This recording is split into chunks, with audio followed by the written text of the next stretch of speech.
નમસ્તે મિત્રો, મારી યુટ્યુબ ચેનલમાં તમારું સ્વાગત છે. જ્યારે મીરાનું શબ કુમારના ખોળામાં હતું ત્યારે તે શૂન્ય મસ્તક હતો. તે રડ્યો નહીં. તેના પરિવારજનોને લાગ્યું કે કુમાર આ રીતે મૂઢ બનીને રહેશે અને રડશે નહીં તો અંદરો અંદર મીરાના મૃત્યુનો આઘાત તેને પાગલ કરી મૂકશે. કુમાર રડે એ માટે તેના અને મીરાના પરિવારે તમામ પ્રયત્નો કર્યા, પણ કુમાર રડી જ ના શક્યો. મીરાને અગ્નિદાહ આપ્યો, પણ મીરા હજી તેના હૃદયમાં જીવંત હતી. તને કુમારની વાતો સમજાય છે? કુમાર અને મીરાની જોડી જે કોઈ જોતું, એમનો પહેલો પ્રશ્ન આ જ રહેતો. જવાબમાં કુમાર આંખ મીચકારીને કહેતો કે મીરાની કવિતા કરતાં તો મારું વિજ્ઞાન ઓછું જટિલ છે. કુમારની પ્રયોગશાળાની છત પર બંને ઘણી રાતો મોડે સુધી એકબીજાના હાથમાં હાથ નાખી સૂતા સૂતા તારાઓને જોતા રહેતા અને અગણિત વાતો કર્યા કરતા. તેમની વાતોમાં આઈન્સ્ટાઈન પણ નહોતા અને રમેશ પારેખ પણ, જગદીશચંદ્ર બોઝ પણ હોતા અને રોબર્ટ ફ્રોસ્ટ પણ, ઉમાશંકર જોશી, એમિલી ડિકિન્સનથી લઈ ન્યૂટન અને ગેલેલિયો પણ હાજરી પુરાવતા. મીરાની કવિતાઓ કુમારને સમજાતી તો નહીં, પણ તેને ગાતી વખતે મીરાને ભાવ વિશ્વમાં ખોવાયેલી જોઈ પોતે મીરા જેટલો જ આનંદ અનુભવતો. કુમારના વિજ્ઞાનના સિદ્ધાંતો અને બીજી ચર્ચાઓ મીરાની સમજ બહાર હતી, પણ વિજ્ઞાનની વાત કરતા કુમારને પ્રથમ વખત પ્રેમમાં પડેલી કોઈ મુગ્ધા સરીખી વિસ્મયથી આંખો પહોળી કરી તે નિહાળતી. આપણે આજે જેટલું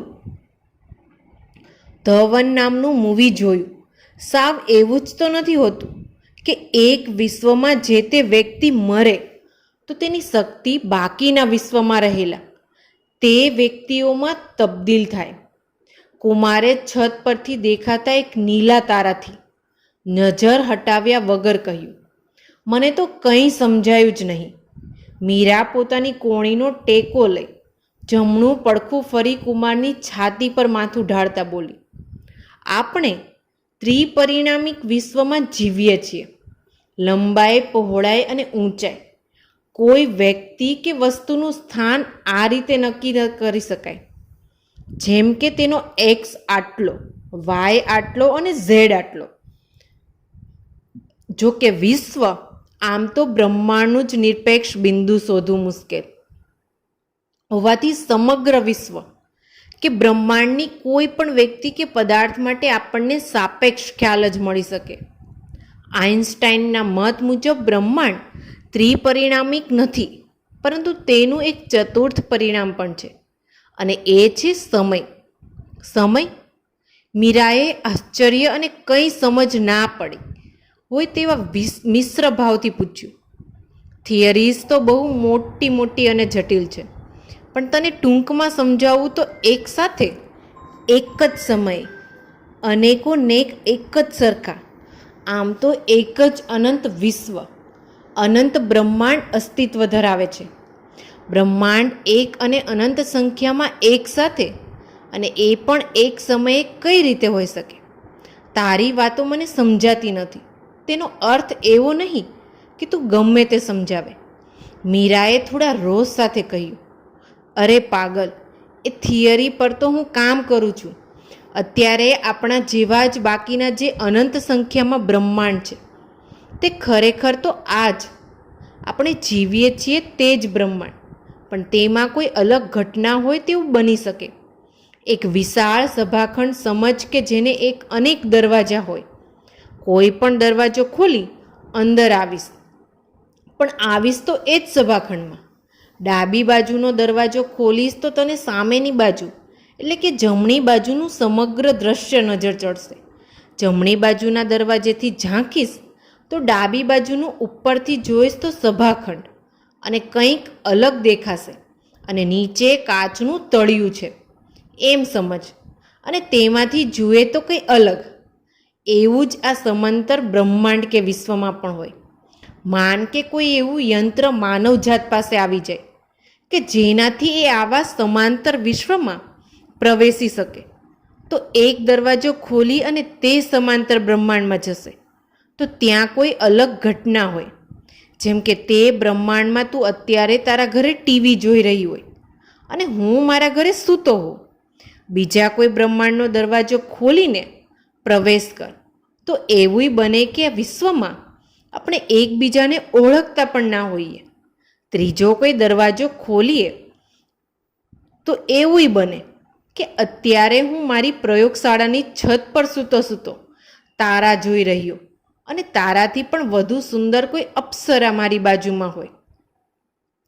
કુમારે આંખ મિચકારતા કહ્યું અને મીરાએ કૃત્રિમ રોષથી નાક ફૂલાવી કુમાર સામે જોયું. તારો ગુસ્સો થોડો ઠંડો કરી દો એમ કહી હજી તો મીરા કંઈ સમજે કે હા ના કરે તે પહેલાં કુમારે તેના હોઠ ચૂમી લીધા. મીરાએ આ વિશ્વમાં વિદાય લીધી તેને 7 વર્ષથી પણ વધુ સમય થયો હતો. પહેલાં લોકોને લાગ્યું કુમાર ગાંડો થઈ ગયો છે. દિવસ રાત તે પોતાની પ્રયોગશાળામાં જ રહેતો.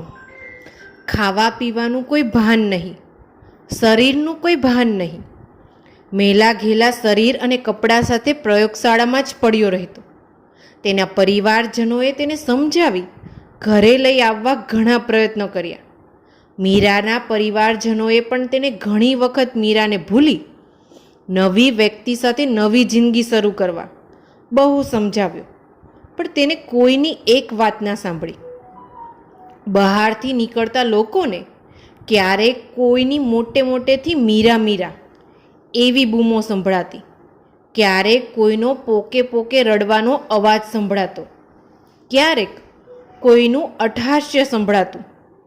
કુમારે પોતાના હાથમાં રહેલા નાનકડા પેન જેવા સાધન તરફ આશાથી જોયું.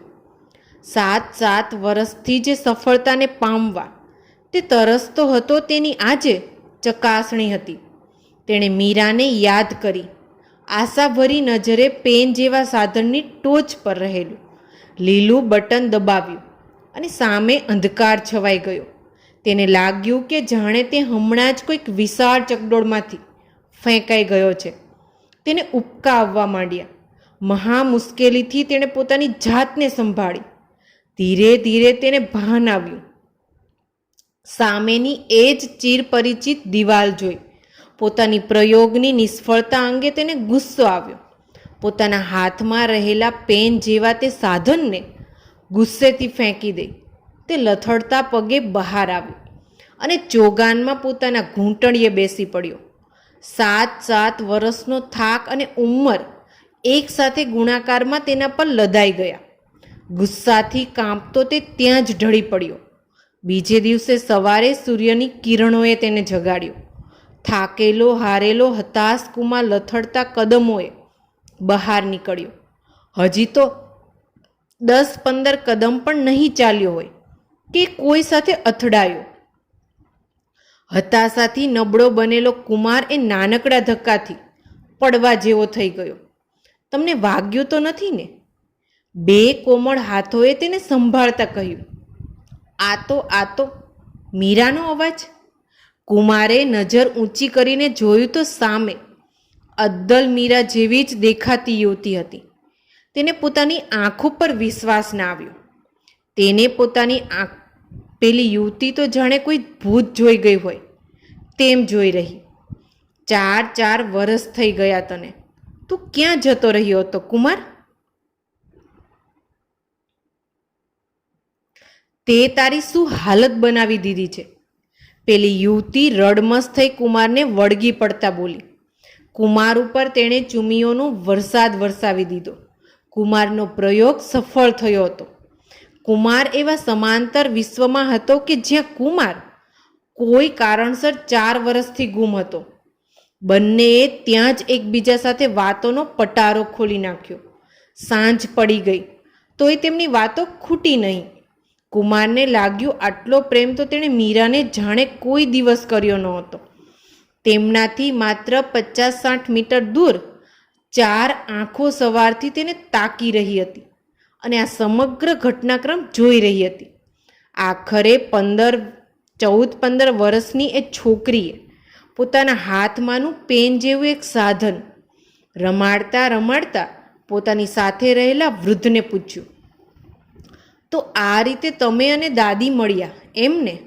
અને જવાબમાં વૃદ્ધ કુમારે એક સ્મિત આપી પેન પરનું લીલું બટન દબાવ્યું.